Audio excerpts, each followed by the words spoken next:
Hello, everyone. My name is Sam Mueller. I'm here sitting together with a number of newly assigned District Apostle helpers today.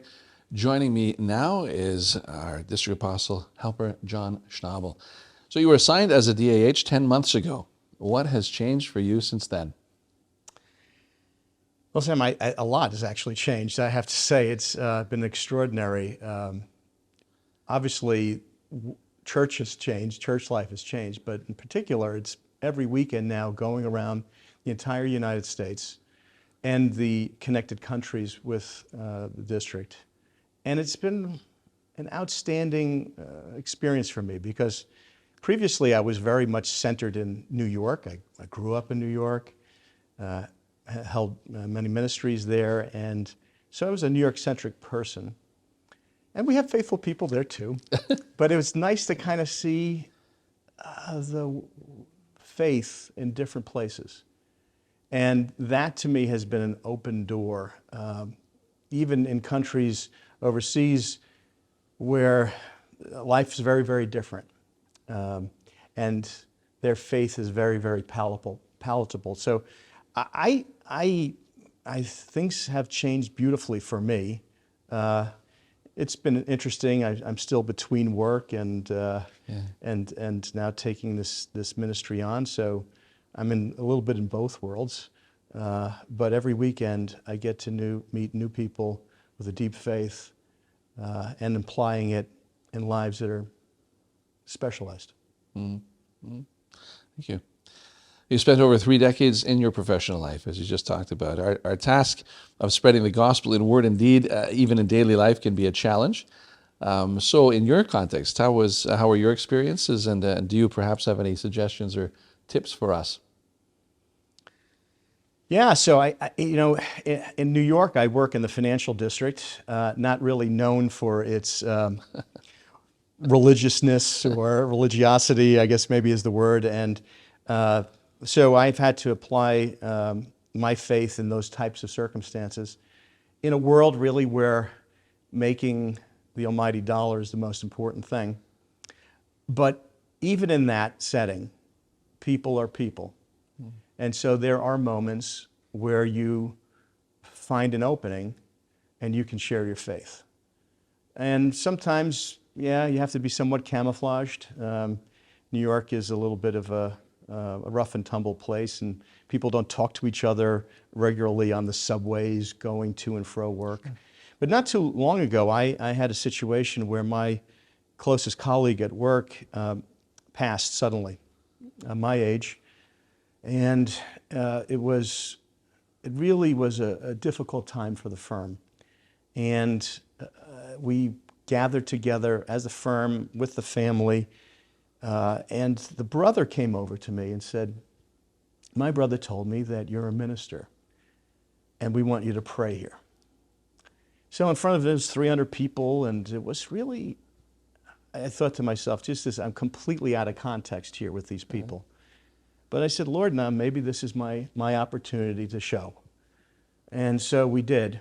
And it's interesting the kind of comments that you receive afterwards. There were some who avoided me more than ever before. But there were some who said, that was really beautiful, and thank you for sharing and doing that. So the Lord puts us on the spot. We are always going to be called to be the Good Samaritan here and there. And when the Lord gives you your opportunity, I guess there's times I've made my excuses, but that has been something where you have to take it. Take that moment, even if it's completely stepping out, but that's what the Lord's asking you to do. Our church is developing. It's always developing. So now we have a mixture of older traditions mixed with some of the newer developments, doctrinal developments even. Which good old NAC traditions are particularly close to your heart, and which newer developments make you happy? Well, actually, I think it's more of a feeling from years ago. Saturday evenings all of a sudden became a holy moment. We were preparing for service. We wouldn't engage in anything else that we would normally engage in during the week. And really everything was focused in on Sunday. Preparation for Sunday school with the children, and everything was, it wasn't kind of a blur and kind of now in today, it feels in today's society, we don't have enough time. And there was this respect, and maybe sometimes we say, well, maybe there was too much respect. Well, I would say really today, maybe we don't have enough, right? So then you come into services the next day, you were prepared and you were looking forward to it. It's the day of the Lord. If we don't have a day that we can give to the Lord, and it's really just a prescribed amount of time within an overstuffed schedule. Sure. So that's what I think it was just the time that we had set aside to be holy. And even if people thought we were fanatical, I miss that. Oh, we can still have a balance, I think. I think we can, but you have to fight for it more and more. For sure. Yeah. Yeah. So that's some of the older tradition. What about anything new that's making you happy? Well, I have to say, in the USA district, we have been using for a midweek experience the small group. And these small discussion groups, they could be 6 people, 10 people, talking about something that is spiritual in nature, usually given by the direction of our district apostle. And it's actually been a very interesting effect. It's one thing to be in service, obviously to receive the Word of God and to be together in that fellowship. What's interesting, this is a little bit of a different fellowship. Although you're talking about Jesus Christ and His work, it's different from a divine service in the fact that you are actually initiating it as in, a soul. not just the minister speaking, it's the souls that are there. That's right. And even as ministers, we have to learn to be a little bit more quiet and to kind of elicit that out of our members. And there's gold, there's gold in those hills. There's gold in our members because they have lived a life of faith and they have an experience. And when you hear a soul that you have esteem for, how they applied their faith or how their faith got them through something, it all of a sudden makes you kind of think about it.